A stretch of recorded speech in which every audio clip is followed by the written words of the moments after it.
Halo semua, perkenalkan nama lengkap saya Margareta Melisa Zemalin, NPM 23101002, Program Studi Pendidikan Teologi, Fakultas Keguruan dan Ilmu Pendidikan. Baik, pada kesempatan kali ini saya akan membuat video praktik pembelajaran. Video ini saya buat untuk memenuhi tugas akhir mata kuliah Micro Teaching. Selamat menyaksikan.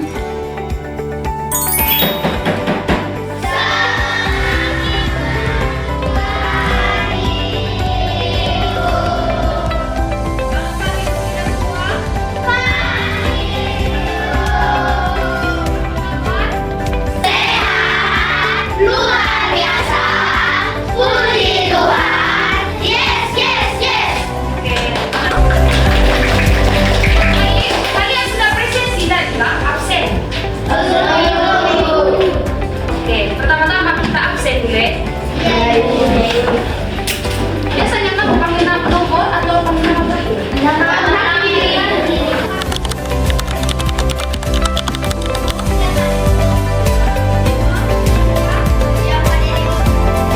Ini pertama-tama saya minta satu orang untuk membawa kita dalam doa. Tapi sebelum itu kita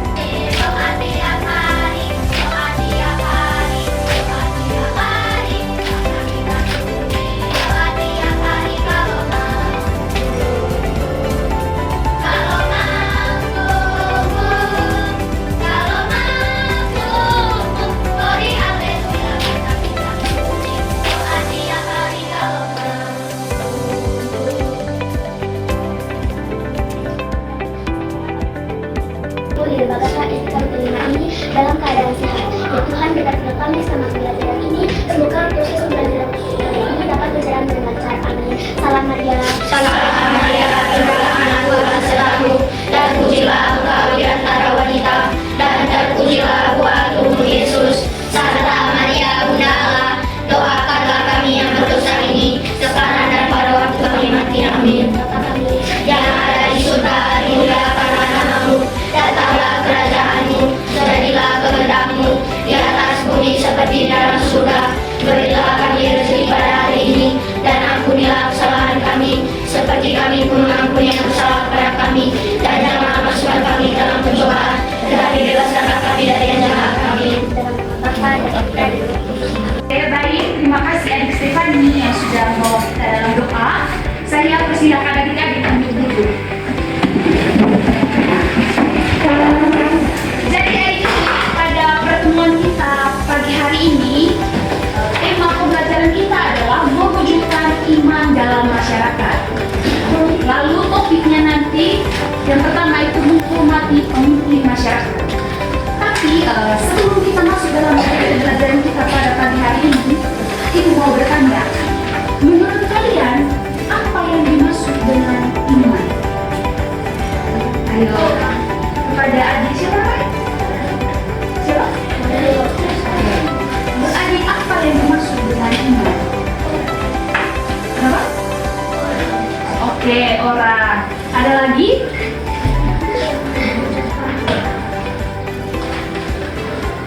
Iman adalah hal yang harus dilakukan oleh Tuhan, dan itu adalah hal yang dihidup. Oke, baik. Kita beri tepuk tangan yang meriah kepada adik.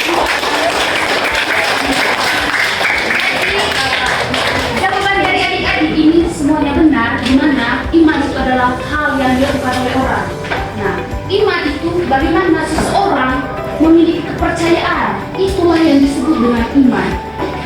Selanjutnya Ibu ingin bertanya, menurut adik-adik, bagaimana cara mewujudkan iman itu dalam kehidupan masyarakat? Ayo. Doa tiap hari. Oke. Ada lagi? Oke, menghormati pemimpin. Ada lagi? Ayo. Terus aktif. Menurut adik-adik, bagaimana cara mewujudkan iman dalam kehidupan masyarakat? Ayo, ada? Baca kitab suci. Oke, baca kitab suci. Lagi? Baik kepada pemimpin dan sesama masyarakat. Oke. Mempunyai sifat penolong. Oke, ada lagi? Oke, baik. Jadi jawaban adik-adik itu sungguh luar biasa, sudah memiliki kenalan yang dalam terkait dengan materi kita pada pagi hari ini. Jadi, bagaimana mewujudkan iman kita dalam masyarakat? Yang pertama tadi itu ada ritual suci, terus ada bagaimana kita berdoa. Itu juga salah satu bagaimana kita mengungkapkan iman kita dalam kehidupan masyarakat. Lalu ada juga tadi yang menjawab tentang menghargai pemimpinnya. Jadi itu juga adalah salah satu bagaimana kita mewujudkan iman dalam kehidupan masyarakat. Bagaimana kita menghargai suatu otoritas dalam kehidupan bermasyarakat. Oke, mungkin menurut Ibu itu saja tema umum pada pagi hari ini. Kita masuk ke materi pembelajaran yang pertama, yaitu buka halaman 184 tentang menghormati pemimpin masyarakat. Sudah buka semua? Sudah. Oke. Selanjutnya Ibu ingin bertanya, menurut adik-adik apa itu pemimpin? Kira-kira? Oke. Orang yang memimpin suatu kelompok. Oke, orang yang memimpin satu kelompok. Ada lagi? Ibu Kak mau bertanya kepada adik-adik yang tidak pernah jawab dari tadi. Ayo, Ibu. Oke, kepada adik yang berwarna merah.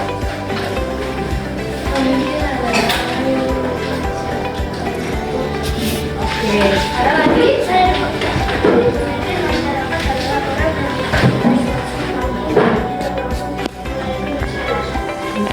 Ada lagi?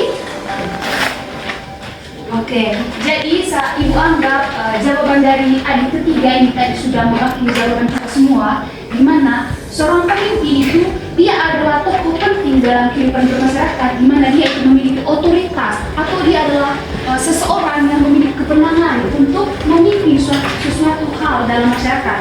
Contohnya pemimpin itu apa saja? Ayo, coba contoh pemimpin. Contoh di sekolah pemimpinnya kita siapa? Kepala sekolah. Oh, Ibu Kepse. Ada lagi? Kepala sekolah. Iya, sudah tadi. Guru, iya, kelas. Satpam. Iya, Bupati. Ada lagi? Presiden, betul. Perwakilan rakyat. Iya, DPR. Raja, iya bisa juga. Iya, bisa. Pemimpin lagi? Oke, jadi ini semua adalah tokoh penting dalam kehidupan masyarakat. Kalau tokoh penting kita dalam kehidupan prima adalah Tuhan Yesus, namun tokoh penting dalam kehidupan masyarakat itu adalah presiden, ada juga yang lain tadi yang adik-adik sebutkan. Oke, jadi itu adalah tokoh penting. Pada pagi hari ini kita belajar bahwa pemimpin masyarakat adalah orang yang dipilih baik langsung maupun tidak langsung untuk melayani masyarakat. Pemimpin yang baik selalu menggerakkan orang lain untuk melakukan hal-hal yang baik. Pemimpin yang selalu melayani masyarakat dengan tulus hati. Jadi seorang pemimpin itu dia itu memiliki kepribadian yang bisa mendorong orang lain untuk mengikuti kepribadiannya dia. Jadi seorang pemimpin itu harus menjadi tokoh yang memiliki sikap, perilaku atau etika serta moralnya harus baik, sehingga nanti orang-orang yang mengikuti dia itu maksudnya dia itu seorang tokoh yang bisa dicontoh oleh orang lain. Bisa dimengerti? Bisa, Ibu. Oke. Baik. Selanjutnya sebelum kita masuk dalam materi, pertama-tama Ibu akan mengajak adik-adik untuk buka halaman 126. Di situ ada cerita tentang pemimpin yang melayani. Baik, Ibu akan membaca ceritanya. Ibu minta kalian adik-adik mendengar dan mendalami cerita yang Ibu bacakan. Bisa dipahami? Bisa, Ibu. Kita mulai ya. Judul dari cerita ini adalah Pemimpin yang Melayani. Bu Maria seorang yang sederhana, jujur, suka menolong orang lain, yang mengalami kesusahan dan selalu membela orang yang mendapat perlakuan tidak adil. Ia sangat disenangi oleh tetangga-tetangganya. Maka tak heran saat pemilihan ketua RT, Bu Maria terpilih menjadi ketua RT 11. Sejak Bu Maria menjadi ketua RT, banyak perubahan yang ia lakukan. Sebulan sekali, seluruh warganya dikerahkan untuk kerja bakti membersihkan lingkungan sekitar rumah. Warga desa beramai-ramai membersihkan selokan dan sampah-sampah dikumpulkan lalu dipisahkan, sehingga RT 11 menjadi RT yang lingkungannya bersih dan nyaman. Bu Maria juga mengajak ibu-ibu RT 11 membuat pupuk organik untuk menanam sayur. Bila tidak ada kegiatan, Bu Maria mengunjungi warganya untuk mendengarkan keluh kesah mereka. Bila ia berjumpa dengan warganya yang sakit, Bu Maria dengan sukacita membantunya. Suatu hari terjadi kebakaran di lingkungan RT 11. Bu Maria sangat sedih dengan bencana ini. Bu Maria membantu para korban bencana dengan tulus hati. Ia bersama warganya membangun tenda darurat sebagai tempat penampungan bagi warga yang rumahnya terbakar. Ia mengajak para relawan untuk menyiapkan makanan bagi warga yang mengalami bencana ini.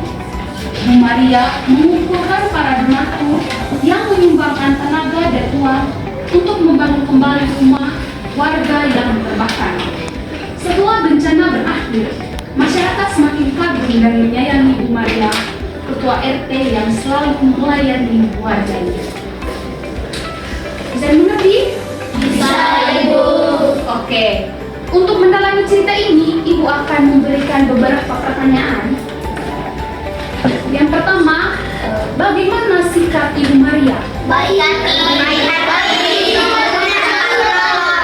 membantu, jujur, membantu orang, sederhana, membantu orang yang sedang kesulitan, Jujur. Ada lagi? sederhana,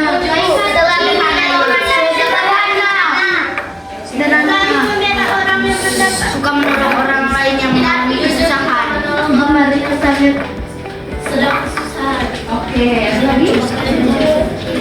Oke. Jadi adik-adik sangat luar biasa dan Ibu rasa setelah Ibu memberikan pertanyaan ini, saya merasa bahwa adik-adik mendengarkan cerita ini dengan baik. Di mana adik-adik sudah bisa menjaga bagaimana sikap dari Ibu Maria ini. Dia adalah orang jujur, orang baik hati, sederhana. Jadi sikapnya itu adalah menunjukkan dia adalah orang yang baik. Lalu selanjutnya apa yang terjadi di selanjutnya sikap apa yang dapat kita teladan dari Ibu Maria? Suka membantu orang kesusahan, suka membantu orang yang sedang kesusahan. Oke. Oke. Baik hati, suka membantu dan saling tolong menolong. Oke. Ada lagi?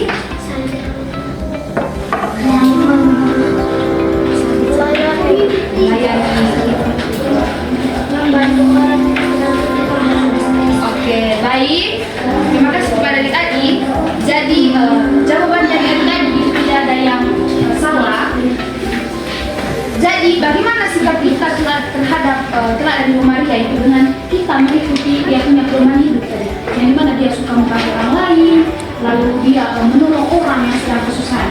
Saya harap ketika adik-adik sudah mendengarkan cerita ini, jika selama ini adik-adik kayak jarang sekali membantu orang lain, Ibu harap setelah adik-adik mendengar cerita ini, adik-adik terdorong hatinya untuk membantu orang lain, lalu bagaimana adik-adik memperlakukan orang lain itu dengan baik, seperti itu.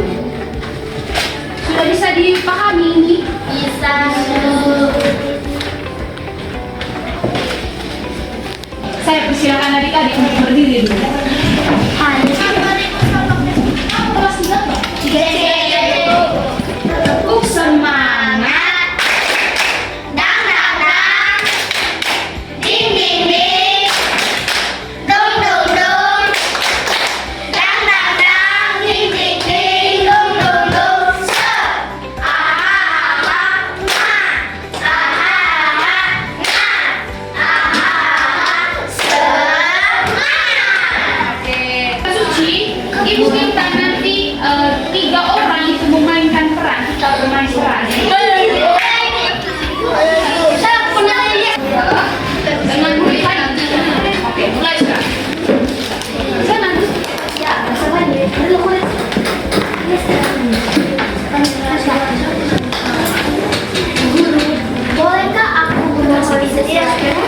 Apa yang kami inginkan itu?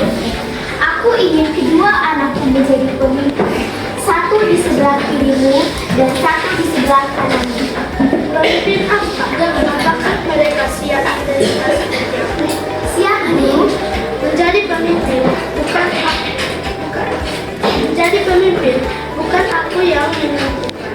Bapa di surga lah yang menentukan. Hai, mengapa kalian meminta hal itu kepada guru? Tenanglah semua. Mereka keterlaluan guru, berani meminta menjadi pemimpin. Dengarkan aku, banyak orang yang ingin menjadi pemimpin, tetapi mereka hanya ingin kaya dan hidup enak. Mereka mementingkan diri sendiri. Bukannya banyak pemimpin yang seperti itu, guru? Pemimpin harus memberi contoh, pemimpin harus mau melayani, pemimpin harus mau mengkorbankan, pemimpin dengan baik tidak meminta. Guru, kami belum siap. Benar, itulah tugasnya aku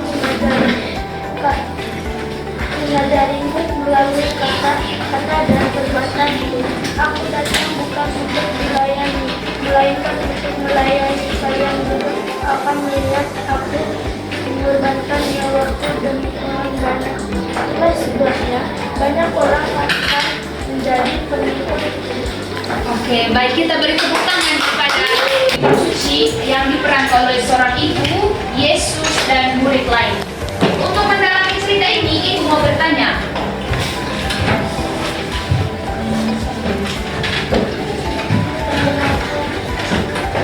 Apa yang dikehendaki ibu dari Yakobus dan Yohanes? Ayo. Ibu itu yang menginginkan anaknya untuk menjadi pemimpin di sebelah kiri Yesus dan di sebelah kanan Yesus. Oke, ada lagi? Ada? Oke, jadi saya rasa jawaban dari adik siapa namanya? Atens.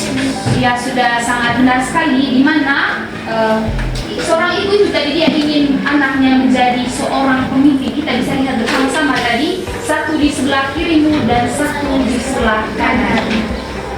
Lalu pertanyaan kedua, kira-kira apa jawaban Yesus? Jawab pemimpin apakah pemimpin apa? Apakah mereka yang seperti kamu? Satu orang. Ada yang baju merah? Apakah mereka siap menderita seperti kamu? Oke, jawab Yesus tadi, apakah mereka siap untuk menjadi aku? Lalu, pertanyaan yang selanjutnya adalah, apa yang dapat kita teladan dari kehidupan Yesus? Menderita, mengorbankan dirinya untuk menembus. Oke, betul. Ada lagi? Bila berkorban. Ya, rela berkorban. Ada lagi?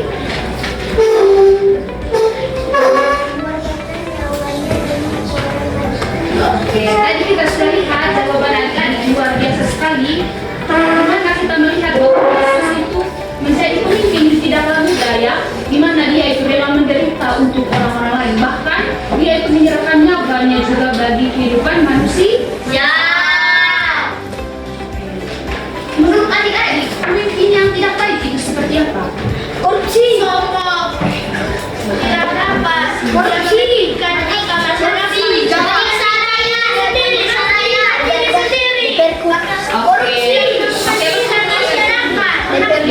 Jadi nanti kalau misalkan adik-adik melihat pemimpin yang tidak baik, kira-kira solusi yang adik-adik tawarkan itu seperti apa? kasih ceramah ke dia.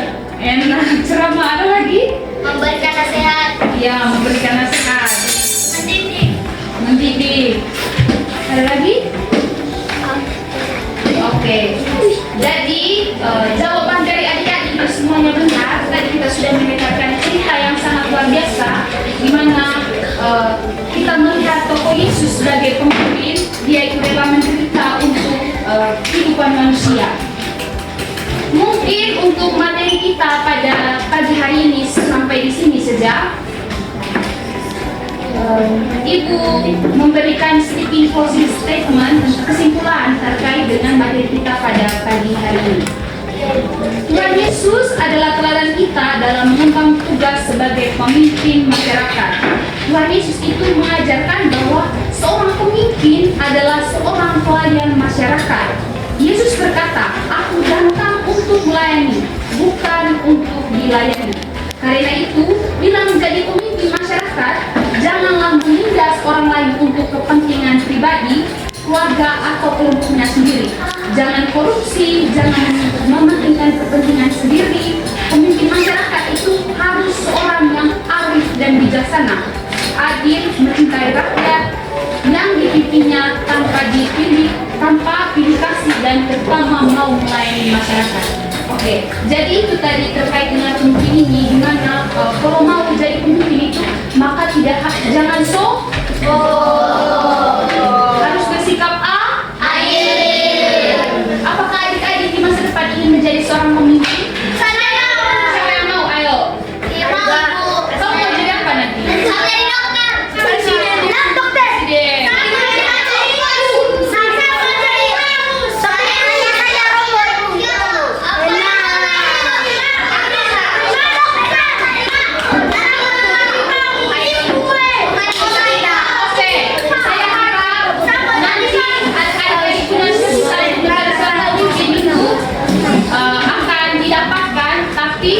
Nanti tidak lupa bahwa seorang pemimpin itu harus bersikap adil dan juga rela menjadi pelayan bagi sesama. Oke? Mungkin itu saja materi kita pada pagi hari ini. Saya minta satu orang untuk menutup kita dan membawa kita dalam doa.